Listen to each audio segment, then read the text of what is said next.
Hey Jody, can you see my screen?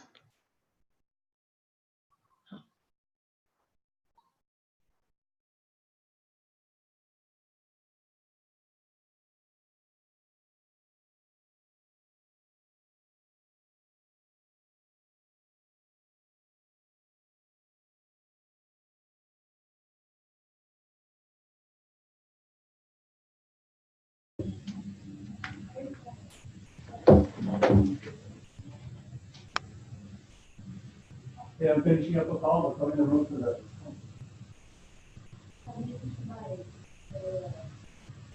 Yeah.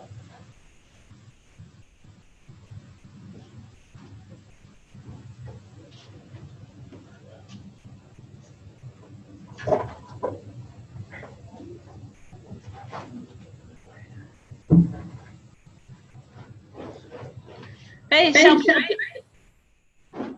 Hi. Hi. This is Andrea. Can you see the screen? Does it say fundamentals of customer service on it? Yes, it does. Awesome. And you can hear me? Yes, I can. Thank you.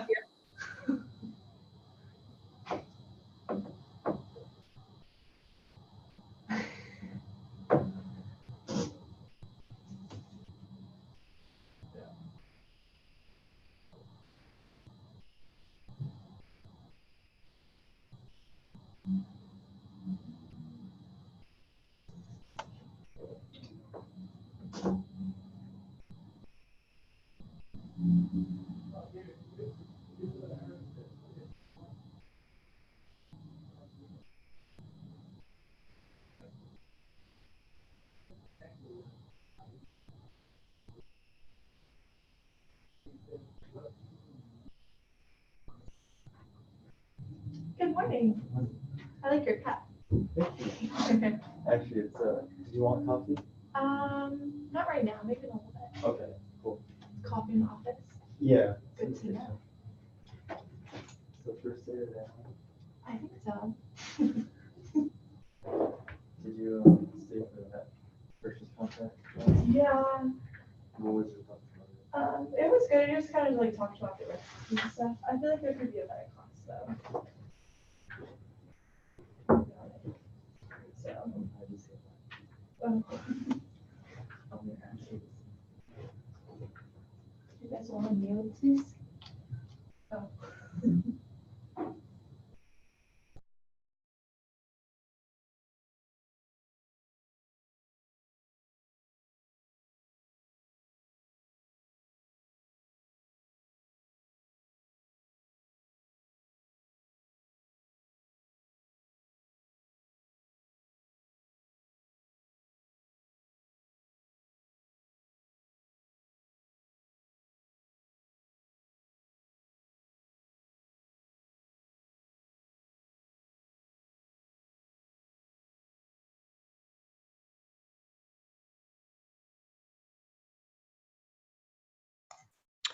All right, good morning. It's 8:45, so we're gonna go ahead and get started.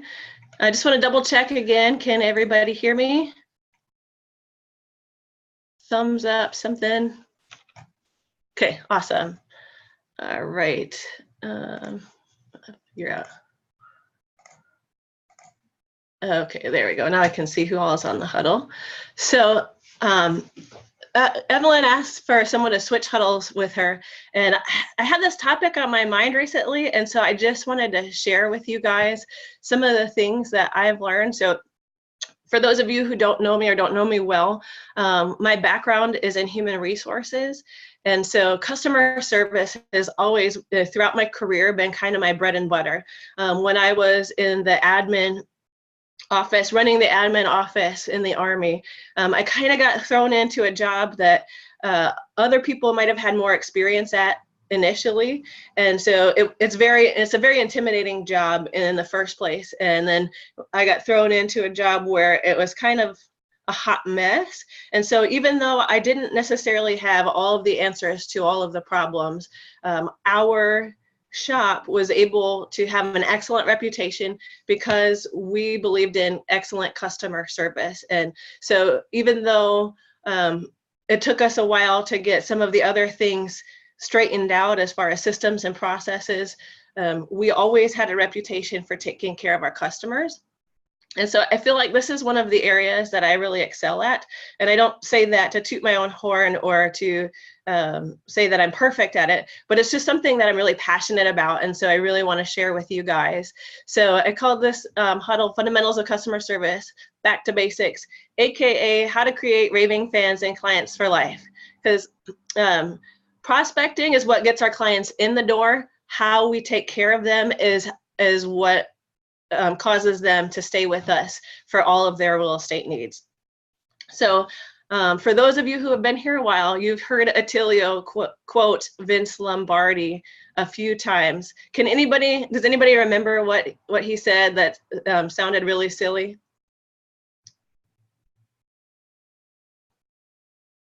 No takers? Okay, I'll give it to you if I can get my, there it is. Gentlemen, this is a football.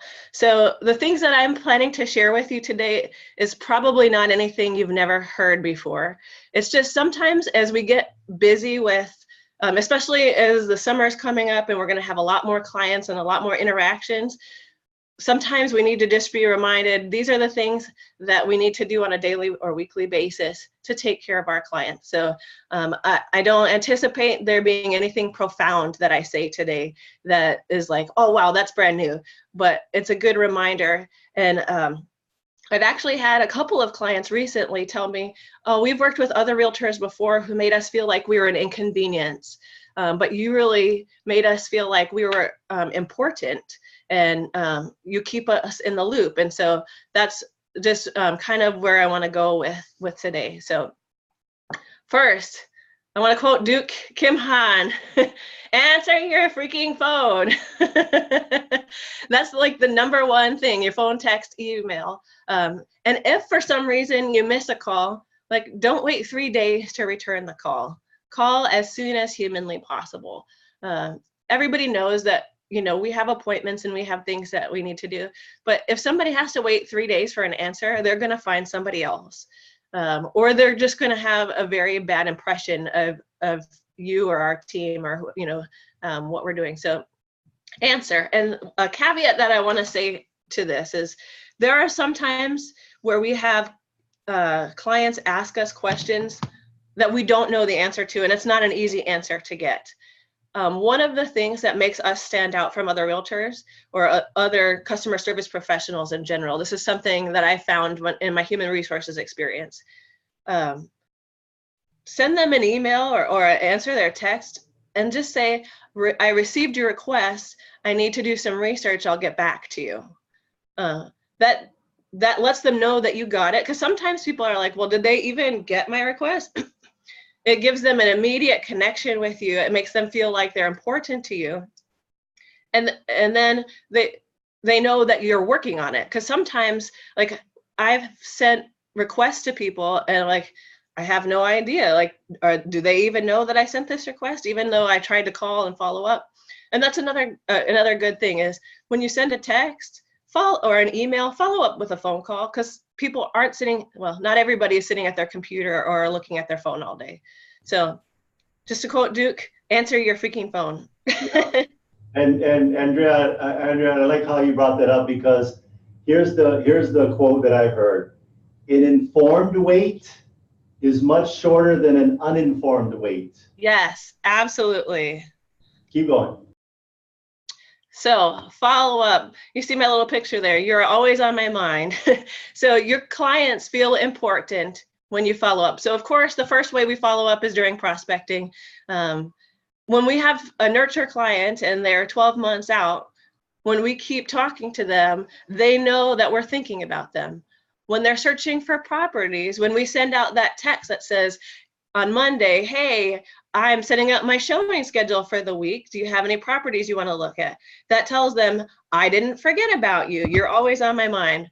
When you're working on an offer, I like to tell my clients, especially if the offer is particularly complicated or if there's something that's making it take a long time, I'm waiting on the pre-approval, I will text my client or call them and say, just FYI, I'm waiting on this or that. I should have it to you by this time, or I'll let you know as soon as I get the pre-approval, or I get this or that. And then we'll go from there. So setting expectations about what people can expect from you. Just again, it goes to the informed wait that Attilio talked about. A big one that I found is, again, with that informed wait, is while waiting on the offer response. Sometimes sellers take 2, 3, 4 days to respond. And that is a long time. These buyers want, and I'm sorry, this is more from the buyer agent perspective than the listing agent perspective. So apologies to JT on that. But from the buyers, and even I guess that works for the seller's response as they're waiting on offers to come in. When you've submitted an offer, I like to reach out to the client at least once a day and let them know either there's no news, I spoke to the listing agent and the listing agent said it's going to be tomorrow, or it's going to be, they're still doing this or that. Whatever the news is or isn't, even if there's absolutely no change, just reach out to them and say, you are important enough to me that I called or emailed or texted you to say there's no news. When it comes to news, any kind of news, good, bad, indifferent, tell them as soon as you get it. My goal with any kind of news is that I tell them before they ask me, because that makes me feel like I did my job. When they ask me, I obviously I'm not perfect at that. I feel like, I screwed up there because they had to ask me. I didn't get that to them before. And even as you're waiting on news, if I get to them telling them there's no news before they ask, they just always feel better. Another thing is during escrow. There's a period during escrow when there's, on the agent side, not a lot of movement as far as like, there's a lot of back and forth with Alicia, a lot of back and forth with the lender, things like that. But during escrow, they're like from the time the home inspection ends until, closer to the end, there's a period where there's not as much that we have to do. I like to check in with them, at least every couple days and just be like, hey, just checking in, making sure you're still okay, everything's still good, so that they know you haven't forgotten them and you didn't just like, okay, I got another one, you know what I mean? That it makes them feel like you care instead of their transaction. And then of course, post-sale, we have all of our, our anniversary, the anniversary of their sale, reach out. We have our client appreciation events. And then also things like, Merry Christmas, Happy Veterans Day. You can just reach out with things like that. And it doesn't make them feel like you're always asking for referrals, treating them like a transaction. I think, and real quick, if you guys are friends with them on Facebook, yes, comment about something that's in their life as opposed to it being Happy Monday. And those are great things that Andrea mentioned. But hey, I noticed your son's going off to college. How's that going? Absolutely. Yeah, and I've done that with clients where just like their videos or their pictures or whatever, keep in touch with them that way. So miscellaneous customer service, again, nothing is going to be profound. Be on time, wear your name tag. I'm preaching to me on that one. Sometimes I forget. Be proactive, not reactive. That's probably the #1 thing that goes across the board for all of this stuff. If you are proactive, you're providing solutions before there's a problem, man, that makes you and the team look good. Always provide value and information. Oh, one thing I forgot to mention, I wrote some notes. With news, first of all, if possible, share news voice to voice, especially if it's bad news. But even big news, like your offer got accepted, it just makes it more personal and connected.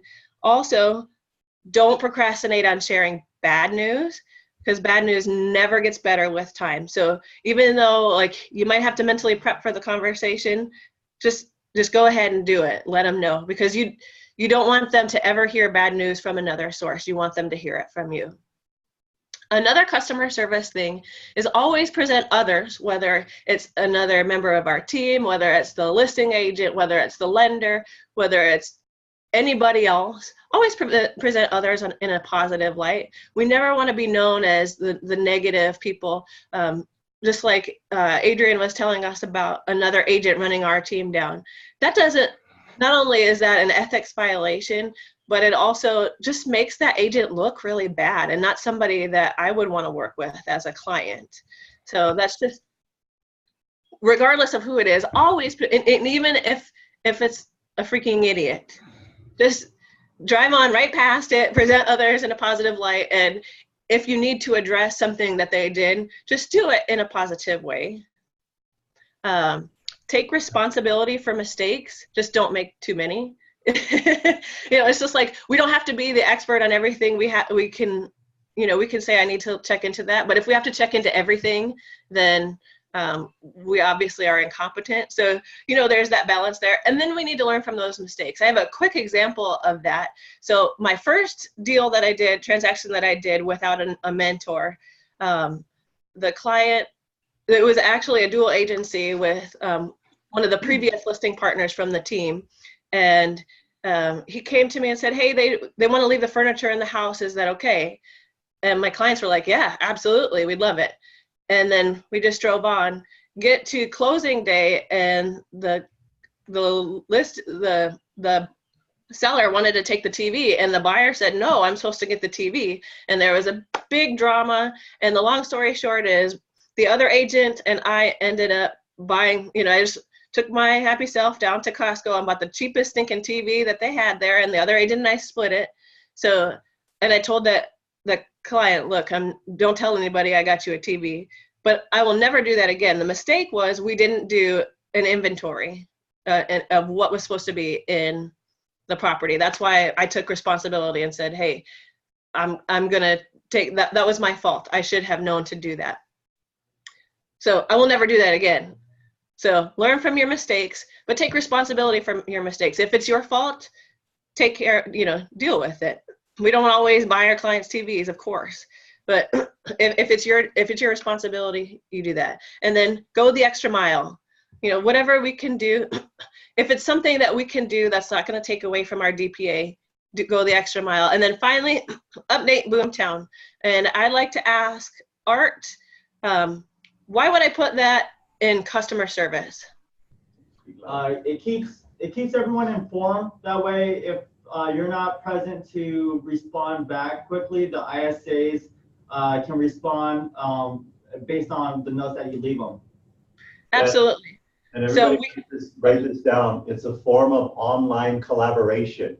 Yes. Form of online collaboration. Keep going. Online collaboration, so that everyone can take care of our client, but also it just helps us. So we have so many clients, and some of them have similar situations. So it helps us, just simple things like remembering their kids' names. So when I go meet the client, I can say, hey, Johnny, to their little 4-year-old, instead of me like, oh, hi, sweetie. You know what I mean? So things like that. And then also, I would like to just say, honor your word. If you set an expectation, follow through. And if you can't meet that expectation, if something comes up, again, just follow up and say, hey, I wanted to have this information to you by today, but we ran into some roadblocks. Here's my new expectation. And that really makes clients, again, feel like an informed wait is shorter. So any ahas or takeaways from today? Go ahead and pick, pick some people. Sure. Let me look and see if I can see who's on here.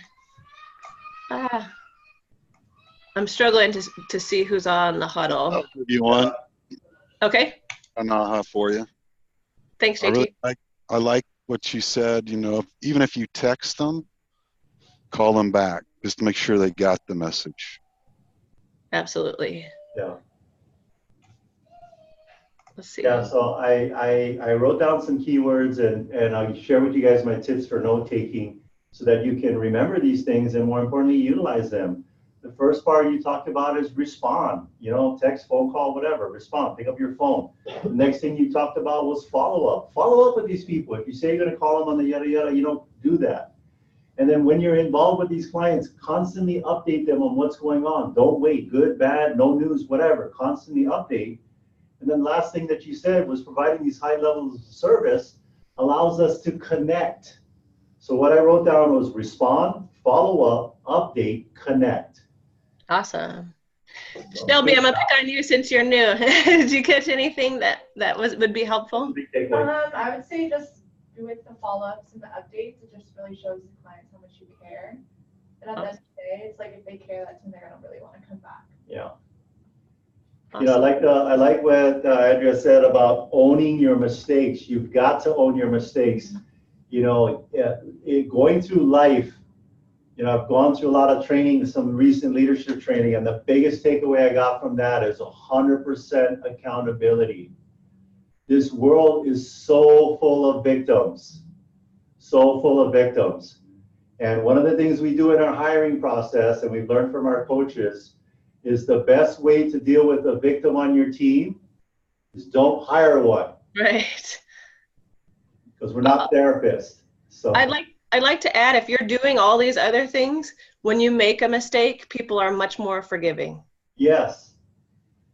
Yes, I've never had anybody continue to beat you up when you said, I'm sorry, we screwed up. You know when someone's in victim mode when they make a mistake and they're constantly defending. I'll tell you, the biggest peacemaking words in the world are, I made a mistake. Second one, I need your help. So good job. This was a very good presentation. Thank you so much. Thank you, Attilio. Thank you, everyone. Okay. Great job. Thank you. Thank you. Have a good Wednesday. Okay. All right. Who's our newbies that are not in the room? Do we have any? Welcome, Shelby. Hi. Welcome, Oh, Shelby. yeah. We should have introduced you. I'm sorry. It's I'm okay. Shelby.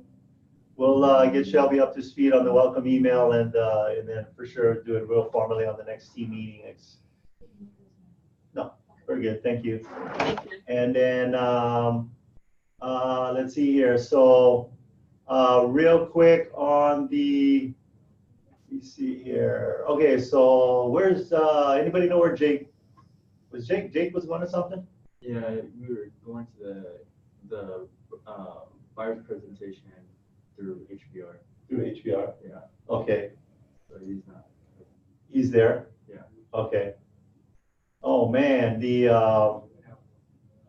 let's see here. He's gonna bring back some notes. I hope so. Yeah, maybe we'll have him do a huddle Yeah. on it and stuff like that. Let's see here. The only thing I wanted to cover today was just on these huddles, we always want to make sure, and I want to applaud everybody for having their cameras on, because when you have your cameras on, you're telling people that you're present.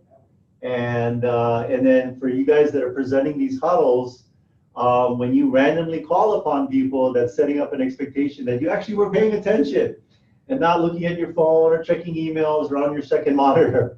So it's important that when we're on these huddles to be fully present, because that person is taking time and energy and put some time and effort. Did Andrea put some time and effort into her presentation? Yes or yes? Yeah. Yes. Yep, out of respect for her. And that was great information. Even if this is nothing earth-shattering, I'll tell you right now, things that are going to make big changes in your life are the small little details that you pay attention to. Small little details that you pay attention to. And you know what's going to create a lot of drama in your life is the small little details that you don't pay attention to and the little mistakes. Calling someone by the wrong name, not remembering children's names, not going back and looking at your notes, not updating your notes. So that would be it for today. The other thing I was thinking about just sharing with you guys is that there is a lot to do in this business. Would you guys all agree? Tons. Yes. And you're not going to get it all done. So it's very important. You just got to focus on what is your dollar productive activities and be very organized with your time. Be very organized with your time. I know when we get, what I was hoping Jake was going to be on this call. He just opened up his third escrow and he's been on the team for 2 months. And I'm going to have him share how did you do that? And I want you guys to know, because the other thing is we are a team here and we have a lot of experience over here on this team. Is it my responsibility as a leader to provide you guys all the information you need to be helpful? It's kind of a, I don't know, what do you guys think? Is that a trick question? It is kind of a trick question. It is a trick question. It's not kind of, it is a trick question. Is it my responsibility as a team leader, Adrian and I's responsibility, to provide you guys all the systems and processes and tools and information that you need to know to be successful? I'd probably say yeah. Now let me ask a question of all of you.